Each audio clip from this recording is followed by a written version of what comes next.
Xazinem Tortil Terbiyeleş Merkezi, hemmimizning xazinesi.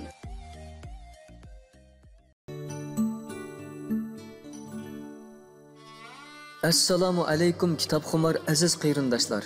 Mazkur asar madaniyat inqilobi va davomidagi tarixiy ko'rinishlardan tarkib topgan, shundaqla muhabbat, nafrat va do'stlikdan iborat inson hayotidagi eng muhim tuyg'ularni nihoyat jonli holatda ifodalab bergan roman tipidagi 7 qismliq tarixiy asar bo'lib, asarni ovozliq tayyorlashimizdagi asosiy nishonimiz Uyg'ur xalqimizning vatanga bo'lgan sig'inishiga malham bo'lish, kitobdagi har xil personaj xarakteri va qiziqarli yerlik shivirlarni jonlantirish orqali qalbga kulki beg'ishlash, tariximizni takror eslab chiqish orqali savoq elish va kelgusimiz uchun to'g'ri qadamda ilgirlashdan iboratdir.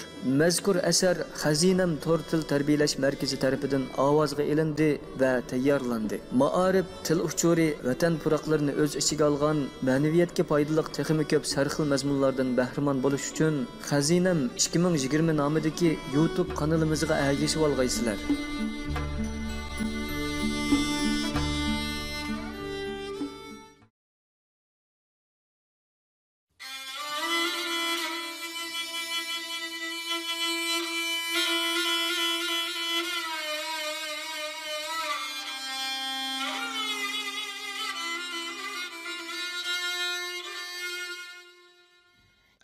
Muqaddima 1961-yil avgustosning oxirlari.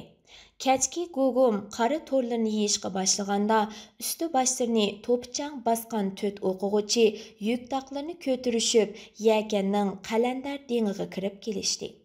Dangning cho'nqur ho'ylisi mal oyog'ida chaylangan o't saman, quruq pichan va tezaklar bilan to'lgan bo'lib, bakmo paskini edi.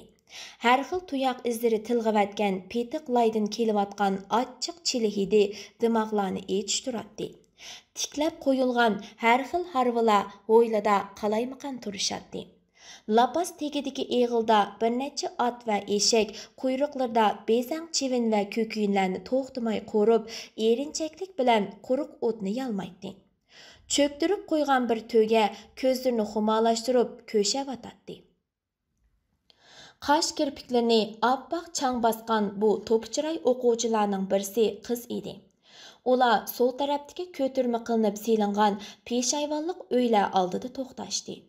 Peshayvon oldiga qiyri so'gatning g'olidan o'yilib yasalgan palampay qo'yilgan edi.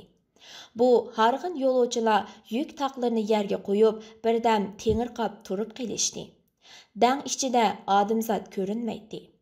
To'rt tarafi egiz tamlar bilan qo'rshalgan cho'nqur g'imsa dang ichiga qarab, demi ichiga tushib ketgan qiz yenidagi beshiga qisqa kazuruklik qasqan shapka, uchisiga qora chipar qutdan talastopga kiyib olgan qo'yuq qora qo'shimi qoshlari oq yuzuk ma'sum chiroyini echib turgan balaga qaradi. Hikmatga, bu zindonda odam ko'rinmaydi-ku, dedi bug'doy o'nglik vejikkina qiz ostag'ina. Voy xudoyim, nima degan sesiqchilik. Bo'ldi qiling, boshqa yerdan yotoq tepilmasa, dedi yigit qo'shumisini turib. Qarang, bir kim kelyotidi. Bu asnoda mal eg'li tarafdan ta'tir ustixon, oppoq soqollari maydisida yeyilib turgan qomatlik bir bovoy uzun xam yaktikidagi o't samonlarni qiyiqishtirib kelyotadi. U kindikigacha o'chiq turgan yaktiki ustidan rangini bilgili bo'lmaydigan darajada o'ngib ketgan, chat cho'risi titilib, yeplari sangilab turgan shoyi poti bog'lab olgan edi. Bovoy kang yasmoni mata tambilining orliqida sangilab turgan ishton beg'ini pulanglatgancha yetib keldi. Assalomu alaykum cho'ng dada, dedi Hikmat qo'lini ko'ksiga qo'yib. Va alaykum assalom, dedi bovoy uzun oq paxma qoshlari yepib olgan ko'zlarini ballaga tikib. Xo'sh, har qaysirini nadan so'raymiz ya? Urumchidan kelishimiz, dedi Hikmat adab bilan. Xotanga xizmatga taqsim qilingandiq. Lekin Yakan daryosiga kelkun kelib, ikki tarafni elib ketibdi. Shunga qaytib kelishimiz. Ma'qula, talib balla biz deysizlar. Bovoy saqiliga o'xshashi oqirib ketgan tukluk maydisini tatidi. Ko'rikni bu yaqinda o'nglab bo'lanmaydi. Har qaysilari qanchalik turishmoqchi? Bugungacha yetib tursa, qaldisini ati maslahat bilan bir narsa deyishamiz. Bu hozircha bir uy bor. Qaldisiga savdo saroylarining hammolari besilgan, dedi bovay qizga qarab. Bu talibe ayrım öy berish tez bo'larmikin?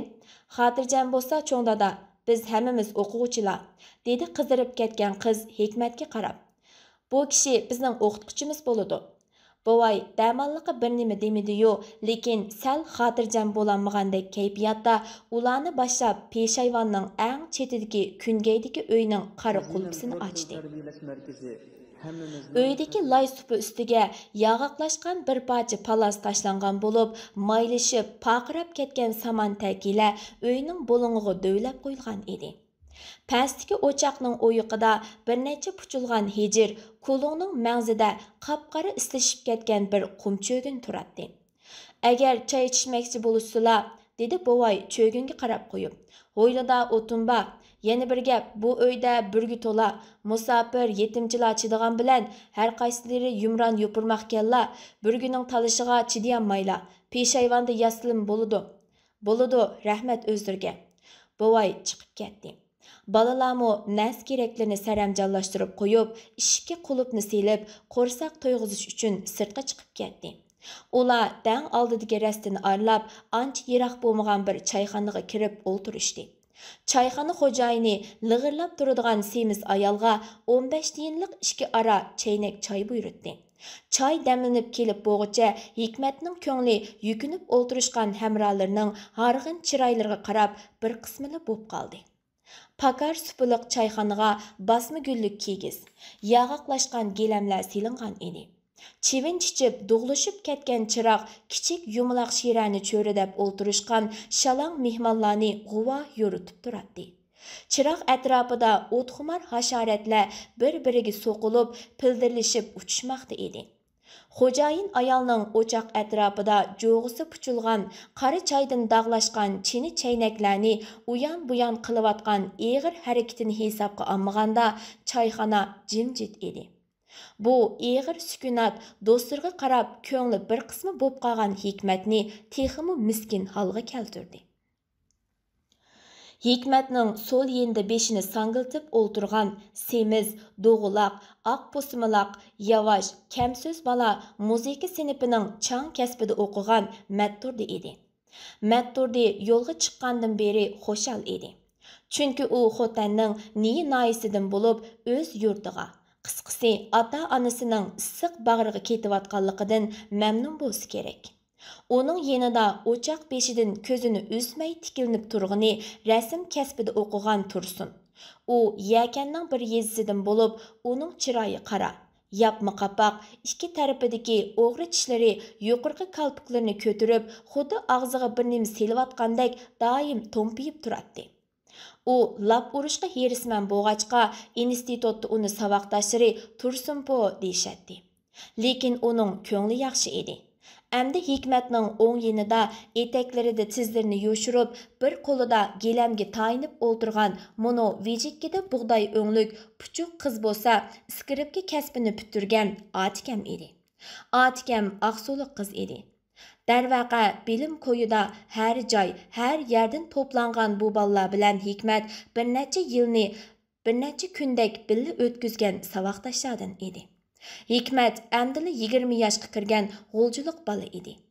U san'at institutining rasm kasbining 2-chi yilligiga ko'chganda bu bolalar o'qishga kelgan edi. Hikmat o'qish bitirib maktabga aspirantlikka elib qilinganda bu bolalar 3-chi yilligiga ko'chgan edi. Lekin u 1 yillik aspirantlik hayotida maosh elib kelayotgan bo'lsa-mu, yanada saboqdoshlari bilan tang o'rganayotdi. İnstitutda her bir kasbda biridan 6-7 gacha o'quvchi o'qiydi. Hatto bir o'quvchiga bir o'qituvchi dars o'tishga to'g'ri keladi. Hikmat ustozlarga yondashib, kasbiy darslarga kirgan bo'lsa-mu, yanada o'zini o'quvchi hisoblaydi. U tirishchan, fazilatlik, faoliyatchan bola bo'lg'achqa, institutdagi muzika, usul, rasm kasbidagi qiz-o'g'il o'quvchilarni emas, hattoki changchili sinfidagi kichik xanzuballarmi uni hurmat qiladi. O'quvchilar turmush, ideya jihatdagi kishiga aytolmaydigan gaplarini ittifoq yachaykisining shujisi bo'lgan bu Hikmatga aytolaydi. Ichki sirlarini to'kalaydi. Chunki Hikmat ularning butun maxfiyatligini hech kimga tinmaydi. Maktab rahbarligi yoki ma'muriyati tarafidan hal qilinadigan ish bo'lib qolsa-mu, har xil usul choralarni qo'llanib, dard to'kuvchining yuz obro'yini saqlab qoladi.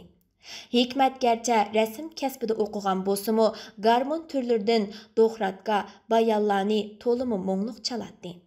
Şuna institutdagi tansa ko'ngil etishlarda o'quvchilar uni garmon chelib berishga taklif qilishadi. Atikamning Sarayvan buvayning oldida bu bizning o'qituvchimiz bo'ladi deyishining sababi-mu ana shu yerda edi. Lekin maktab rahbarligi Hikmatni ma'lum sabablar tufayli bu yil o'qish bitirgan o'quvchilar bilan tangli xotanga taqsim qilayotgan edi.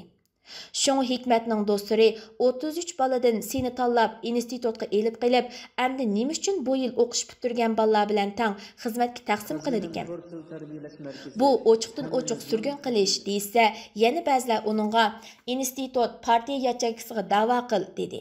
Lekin Hikmat, yo'q, men bir ittifoq a'zosi, maktabning qaroriga bo'ysunish mening burchim deb aytdi. Lekin onun ko'ngliga dab etqusiz bir g'uvoliq soyi sep qo'ygan edi. Hikmat choyxonachi ayolga pul va ochiq beldi to'lagandan keyin hammasi danga qaytib keldi. Ular birdam talashgandan keyin o'yli peshayvoniga kegiz kechaklarni yoydi. Hikmatning o'ng tarafida Matturdi bilan Tursun yotdi. Sol tarafiga Atikam ko'rpa adyallarini soldi. Ular Urumchidan yo'lga chiqqan haftadan beri ana shu tariqada yetib kelgan edi.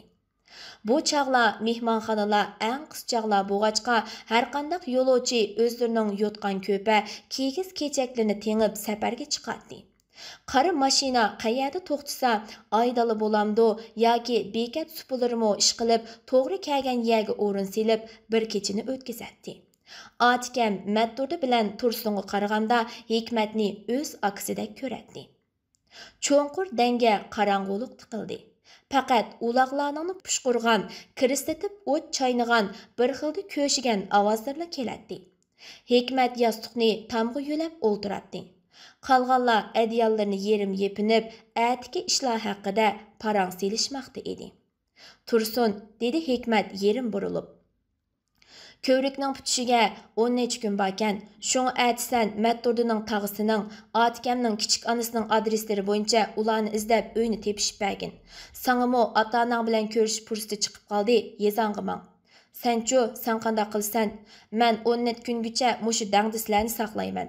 Yakan shahar ichida ko'radigan yerlarim bor. Yük taqılarını bir tögüge kira qilib, o'zlari Yakan daryosidan piyoda qaytib kelgan bu balalar patla uyquga ketdi. Atsi Tursun, Atikam Matturdilarni boshlab chiqib ketib, tushdan o'tgandila xo'shal qaytib kelishdi. Chunki Matturdi tag'isini Atikam kichik onasini topgan edi. Tursun birdamdala 3 eshakchini tepib keldi. Hikmat har bir balaga 3 kunlik turmush uchun 15 yuan pul, 15 jing ochiq belti taqitib berdi. Әмісә есіңлады болсын, dedi Hikmat. 10 kun tuqqanlarning uyda obdan o'ynanglar, biroq 11-ci күні mushu danga qaytib kelishni unutmanglar. Hikmat do'stini o'zitib, danga qaytib kirganda, o'ltirib ketayotgan kunning qiypash nurlari o'g'zidagi pichan pasarlarni sus hal rangda yo'rtib turadi. U tönögün çay içken çayxonaga berib, qo'rsoq to'yg'izgandan keyin yaqin aradagi rastalarni tomosha qilib, qorong'u tushganda yenib keldi.